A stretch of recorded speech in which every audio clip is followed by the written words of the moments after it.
anak ko. Daniel, Sarah, Saime. Ito yung lupa natin sa eskwela sa yung mga hangganan hanggang may bakod na yan. Ganyan ang lapad. Hello! Ito ang lapad ha. Tinuturo ko sa inyo kasi balang araw kasi darating ang time na mawawala din ako sa mundong ito.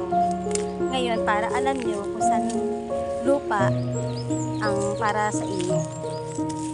Yan. Ito ha. At ito ang moon hanggang dilim. Ano may man pa doon. Hindi ko alam kung hanggang doon o.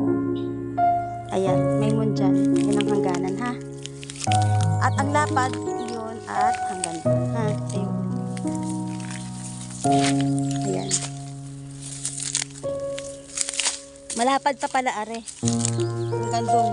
Ibig sabihin, pwede pa itong pagtayuan ng isang bahay. Pwede, ano nga, dalawa nga, pwede pa. Oh. Yan. Ito ang bahan eh. Tignan niyo po ang moon. Hindi ko alam kung saan banda talaga nakabaon yan. Nakahiga at bunot po. Nakakalungkot, hindi ko alam kung sino nagbago niyan.